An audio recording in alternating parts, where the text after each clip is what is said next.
Atlantis. The Egyptian priestess, after receiving this superior knowledge, were supposed to retransmit it to the people, sharing it in a way that was comprehensible, in a way it could be understood. Nevertheless, with time, the priestess, instead of sharing it with others, kept it for themselves, for self-education, and when initiating others, they didn't share all they knew, maybe because they considered that the others weren't worthy, or because they didn't want them to replace them in their work. The knowledge consequently started to become diluted, and it reached a point when knowledge was lost.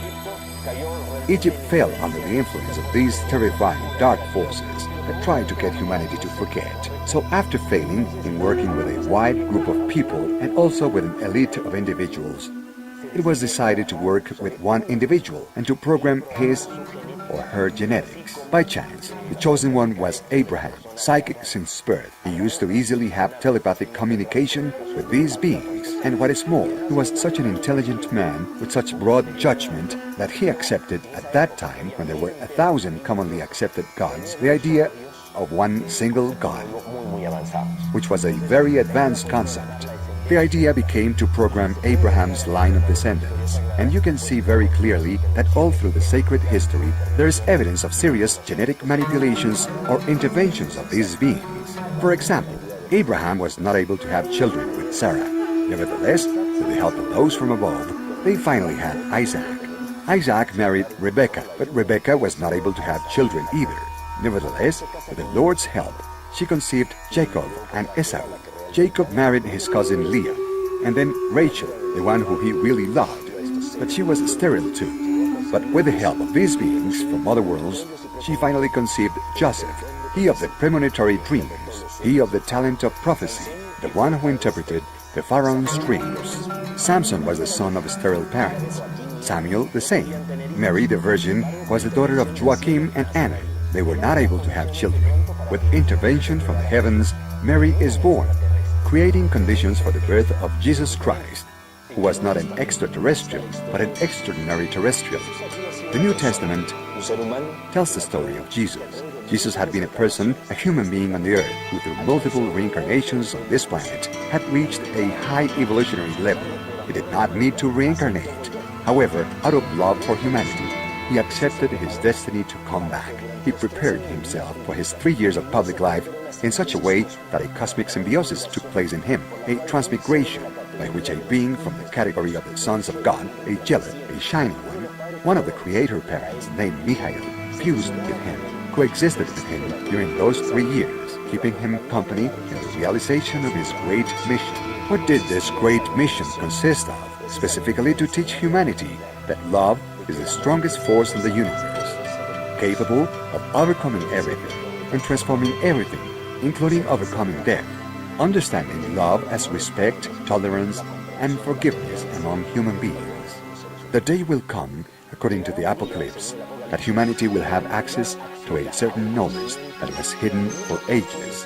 When this knowledge emerges, the forces of darkness will become subject to humanity for 1,000 years.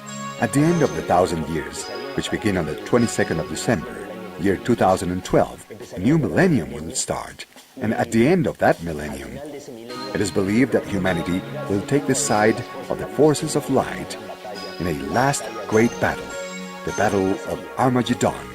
But what would happen if at the moment humanity finds out that we have been victims of a cosmic conspiracy in which extraterrestrials and ultra-terrestrial forces, our creator parents, and even our older siblings have conspired against humanity? What would happen if in that moment, instead of humanity struggling against the darkness, in a supreme act of love we say, "Father, forgive them, for they were mistaken"? They tried to prevent the evolution of man on Earth, and on the contrary, they made man of greater value and greater significance. Such was the pressure on the coal, meaning humanity, that the quality of the diamond is excellent. In this moment of forgiveness, a cosmic redemption of the Earth will be sealed. What is expected to happen in the following years? Humanity will access knowledge that was hidden. A wealth of information will come to light. Information that has been hidden by the governments and by religions. The enlightenment will be so profound that many people won't be able to resist it. Among the things that humanity is going to discover is that we are in an alternative time, paradoxical, that we are not in real time, and that we are getting closer to a reconnection, a synchronization of times. In the months and years following December 22nd, year 2012, we are going to see a speeding up of psychic potential in dreams and consciousness. Great transformations in the planet will take place at the ecological and climatic levels, including natural catastrophes of tremendous impact. Why? Because the Earth is getting closer to a great planetary labor. The Maya civilization wisely anticipated this. They considered that starting in the year 2003, each year symbolically will be like a month of pregnancy, leading to a great planetary birth. That great labor has been foreseen as taking place between now and December 22nd, year 2012. Will humanity be capable of fulfilling the great mission that it has been assigned? Will we really be capable of all-important moment of cosmic forgiveness? How will we be capable of such a gesture if prior to that we are not able to exercise tolerance and to forgive and accept our family and others the way they are? Today, the terrifying forces are trying to encourage whatever it takes to destabilize our civilization. Racial hate, ethnic hate, religious struggles and confrontations. We are at the most propitious moment in human history to demonstrate a real spiritual level in our striving for unity and diversity. We should emphasize everything that unites us and not what separates us. Remember that we are human beings and our home is planet Earth, a planet predestined to be the light for others, the light of the cosmos. We are not the center of creation, but we are at the center of a cosmic expectation.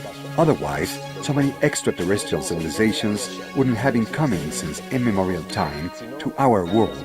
We are living the most extraordinary moment of human history, a great defining moment. It is also the time of a great awakening. Either we succeed at passing through these events, or we will simply not achieve the goal. Not a lot of people are needed to change the world. The Hopi Indians, or Pueblo Indians, talked about 144,000 sun dancers who had to remain dancing through a night of darkness to ensure the birth of the next day. The Apocalypse teaches us about 144,000 people who washed their clothes, meaning that they awoke their consciousness. Relatively few people are needed to change the world.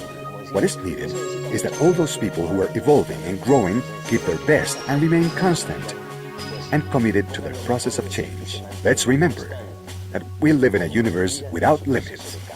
The only limit is our own ignorance. Don't believe anything you have heard.